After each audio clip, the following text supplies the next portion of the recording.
The Bengals' regular season opener is just 3 days away. We have updates on Joe Burrow, Lyle Collins, and so much more here at Paycor Stadium.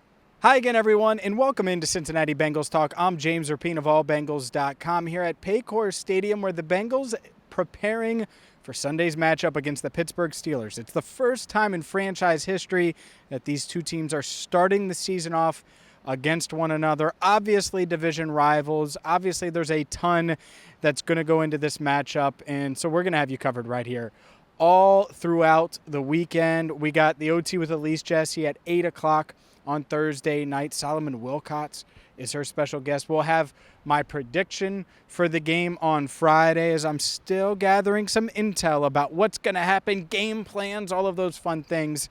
And so make sure you keep it locked right here on Cincinnati Bengals Talk because we have a ton for you. And, of course, we'll be right here on Sunday covering your Cincinnati Bengals. But let's dive into this because I think there are some discussion, there's some thoughts on the offensive line and all these different things. And I did talk to Lyle Collins today. Obviously expected to be a big part of the Bengals offensive line this season. But before we go there, let's start with Joe Burrow because I have a little bit of news on Joe Burrow. And it starts with Joe Burrow, what he's going to wear on Sunday, because I do not anticipate him wearing the brace on a surgically repaired left knee. He hasn't worn it in practice at all. So unless something changes, I don't anticipate him wearing that brace on Sunday that we saw him wear last year. Other thing that I do anticipate, and I think he is going to wear, that shooter sleeve that I tweeted out, and I tweeted a video of it. It's a black sleeve that goes on his right arm. I talked to him about it. I was like, some people have speculated that has to do with your surgery. I don't think it does. And he's like, no, it doesn't. And so there you go. For those wondering, it has nothing to do with that. And some people on Twitter have said, it's because it looks cool. And that is, in fact, the reason. Now, there probably is a comfort level. He probably likes the way it feels on his throwing arm, but it sounds like he is going to wear that Allen Iverson-esque shooting sleeve. And it sounds like he's going to wear the black one since the Bengals will be in black jerseys. So we'll see if he actually does that. I do know he's going to wear black cleats on Sunday, so there you go. I don't remember Joe ever wearing black cleats, for what it's worth. So that being said, and who knows, maybe it changes.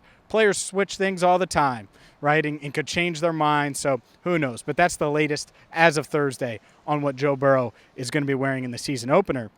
But more importantly, it's about keeping Joe Burrow upright. And I talked to Lyle Collins today. And to me, this offensive line, they are confident that they're going to be able to go out there and perform at a high level, even though they haven't played in a regular season game together, even though they didn't take any preseason snaps together, even though they only had 2 practices worth, essentially, of first-team snaps together in team periods. Collins feels pretty good. I would say some people took his comment about, I feel as good as I'm going to feel, as a negative one. And I don't think he meant it that way.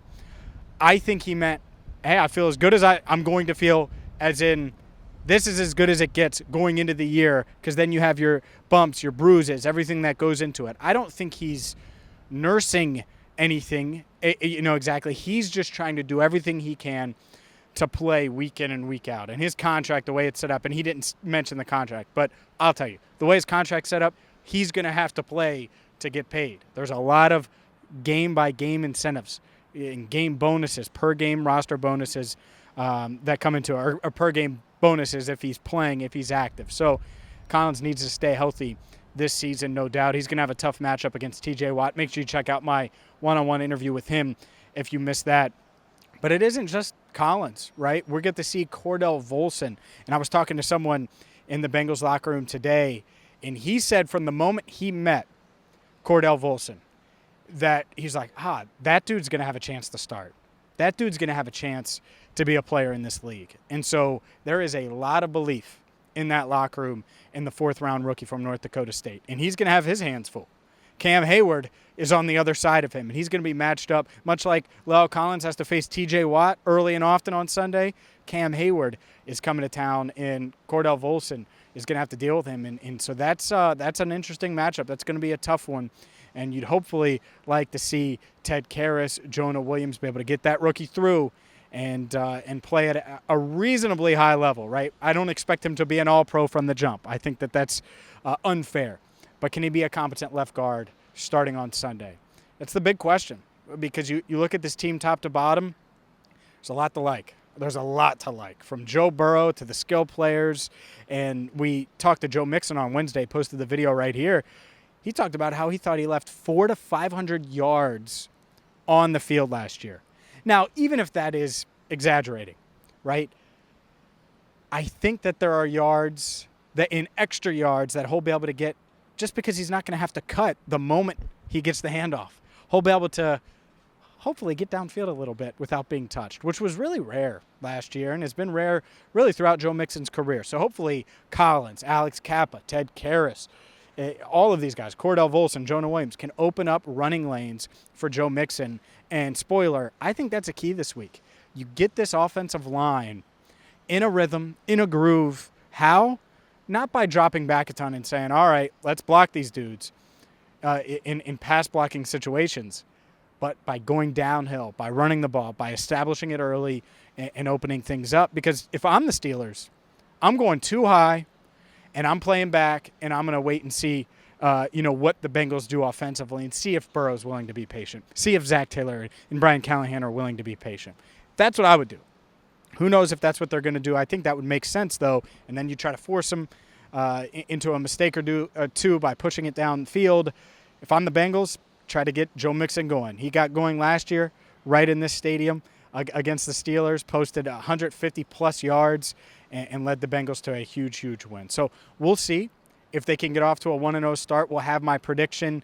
But this video and a lot of our videos on this channel brought to you by Rivertown Inkery, rivertowninkery.com. If you don't know what Rivertown Inkery is, they have awesome apparel, high-end quality T-shirts. We're actually having some button-ups made by Rivertown Inkery right now, so stay tuned for that. CBT continues to level up, baby, and Rivertown Inkery is helping with that. And just go to rivertowninkery.com, check them out. If you're in Oakley, if you're coming to town for the game, well, they're open 6 days a week. So Saturday, Sunday, they're open, and it's about 10 minutes from downtown in Oakley. And so check that out. Check out what Doug has out there. I mean, whether it's the Tiger Rocks glass or Cincy gear or just their just original tees. I love everything Rivertown Inkery has. I got a bunch of it. Not wearing it right now. It's a professional setting, but we'll have some Rivertown Inkery button-up soon. So that's going to do it for now. Look, this Bengals team, they're confident. They're talented. Sunday's going to be fun, and they are anticipating a record crowd in these stands. Record crowd, which I never take this for granted, by the way. I love coming out here and doing these videos because it's an excuse to come out here, get on the turf, and just look around and enjoy what is Paycor Stadium. So, for Andrew Fox Miller, our channel coordinator, make sure you hit that subscribe button. Check out the OT with Elise Jesse tonight at 8. I'm James Rapien, signing off for now right here on Cincinnati Bengals Talk at Paycor Stadium.